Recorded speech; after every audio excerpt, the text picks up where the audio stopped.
নমস্কার বন্ধুরা, কেসি কিচেনে সবাইকে স্বাগত। আজ আমি নিয়ে এসেছি একটা ধুন্দুল রেসিপি। এরকম ধুন্দুল কিন্তু আমরা রুটি বা ভাত সব জিনিসের সাথে খেতে ভীষণ ভালোবাসি। চলো দেখিনি কিভাবে বানাচ্ছি। দেখো, 3টে ধুন্দুলকে নিয়ে খোসা ছাড়িয়ে ধুয়ে নিয়ে এইভাবে ছোট ছোট করে কেটে নিলাম। আর এইদিকে কিছুটা ছোলার ডাল আমি আধ ঘন্টা আগে ভিজিয়ে রেখে দিয়েছিলাম, সেইটাকে আমি এবারে সেদ্ধ করে নেব।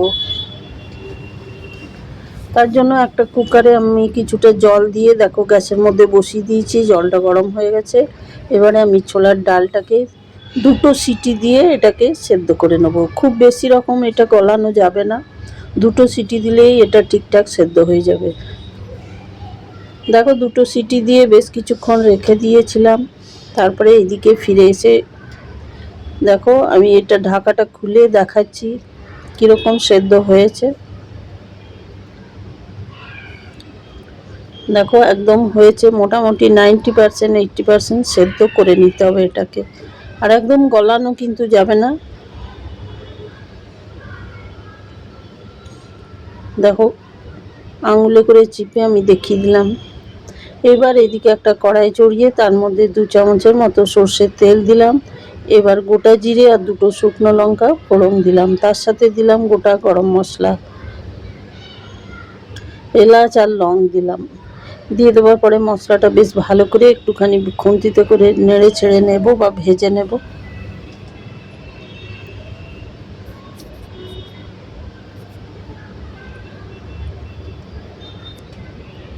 ফোড়নটা বেশ ভাজা হয়ে গেছে।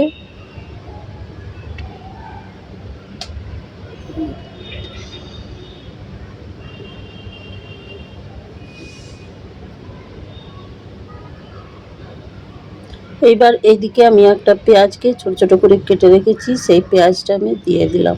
তেলের মধ্যে দিয়ে দেওয়ার পরে বেশ কিছুক্ষণ পেঁয়াজটাকেও খুব ভালো করে ভেজে নেবো লাল লাল করে। দেখো পেঁয়াজটা আমার লাল লাল করে ভাজা হয়ে গেছে। এবার আমি এর মধ্যে আদা, রসুন আর কাঁচা লঙ্কা পেস্ট করে রেখেছি, সেইটা আমি 1 চামচ দিয়ে দিলাম।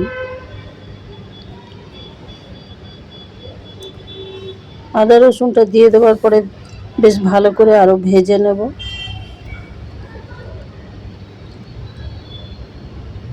তোমরা তো ধুন্দুলের তরকারি অনেকে অনেক রকমভাবে বানাও বা বানিয়ে খাও, রুটির সাথে বা ভাতের সাথে। এইভাবে আমার মতো ছোলার ডাল দিয়ে বানিয়ে দেখো, রুটির সাথে খেতে খুব ভালো লাগে এরকম। এবারে দেখো হালকা জল দিয়ে দিয়ে পুরো মশলাটাকে আমি কষিয়ে নেব।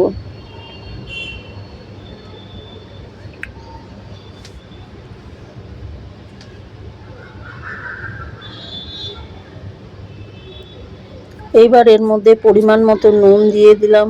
ছোলার ডালটা সেদ্ধ করার সময় কিন্তু আমি কোনো রকম নুন বা হলুদ দিইনি, শুধুই সেদ্ধ করে নিয়েছি, সেই আন্দাজ করে নুন দিলাম। এবার 1 চামচের মতো আমি হলুদ দিয়ে দিলাম,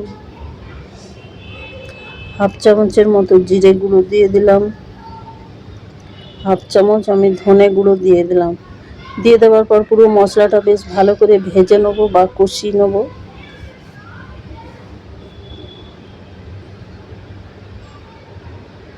পুরো মশলাটাকে ভালো করে কিন্তু ভেজে যেতে হবে লো টু মিডিয়াম আছে।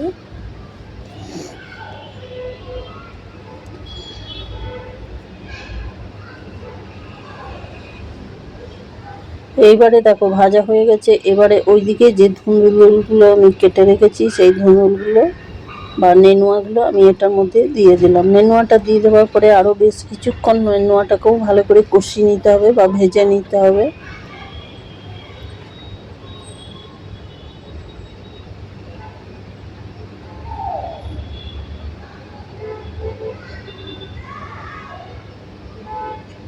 এর মধ্যে দেখো কিছুটা নারকেল গ্রেট করে রেখেছি, সেটাও আমি দিয়ে দিলাম। তোমাদের যদি হাতের কাছে নারকেল থাকে তাহলে অতি অবশ্যই দিও, তাহলে কিন্তু এই ছোলার ডাল, ধুন্দুল দিয়ে যে ছোলার ডাল, সেটার টেস্ট ভীষণ ভালো হয়, খেতে খুবই ভালো লাগে।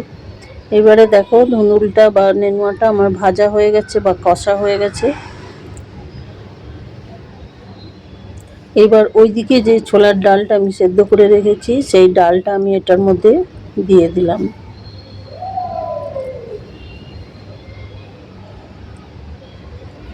দিয়ে দেওয়ার পরে দেখো খুন্তি দিয়ে একটুখানি বেশ নেড়ে চেড়ে নেব।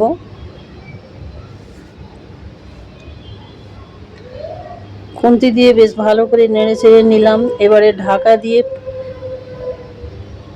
4-5 মিনিটের জন্য ঢেকে আমি এটাকে রেখে দিয়েছিলাম। তারপরে 4-5 মিনিট পরে দেখো ঢাকা খুলে দেখাচ্ছি, জলটাও আমার অনেকটা শুকিয়েছে। আর দেখো ডাল আর নেনুয়া সবই সেদ্ধ হয়ে গেছে। এবার নামানোর ঠিক আগে আমি 1 চামচের মতো তড়কা মশলা দিয়ে দিলাম। তোমাদের যদি হাতের কাছে তড়কা মশলা না থাকে তাহলে চিকেন মশলা, মিট মশলা, সবজি মশলা যাই থাকবে সেটা 1 চামচ অতি অবশ্যই দিতে হবে। এরপরে দেখো আমি কিছুটা ধনে পাতা উপর থেকে ছড়িয়ে দিলাম।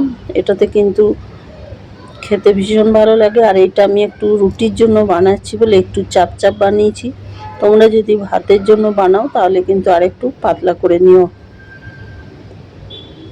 এইবারে দেখো গ্যাসটা আমি বন্ধ করে দিয়ে ঢাকা দিয়ে বেশ কিছুক্ষণ রেখে দিলাম। তারপরে দেখো ঢাকা খুলে দেখাচ্ছি কত সুন্দর তরকারিটা হয়েছে। আর এটা খেতে এইভাবে বানালে কিন্তু দুর্দান্ত লাগে। তারপরে দেখো ঢাকা দেওয়ার আগে আমি 2টো কাঁচা লঙ্কাকে ভেঙে দিয়ে দিয়েছিলাম।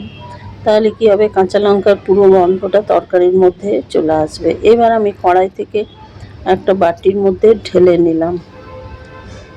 আমার রেসিপি যদি তোমাদের ভালো লেগে থাকে তো লাইক, শেয়ার ও কমেন্ট অতি অবশ্যই করে দিও। নতুন বন্ধুদের সাবস্ক্রাইব করার অনুরোধ রইল।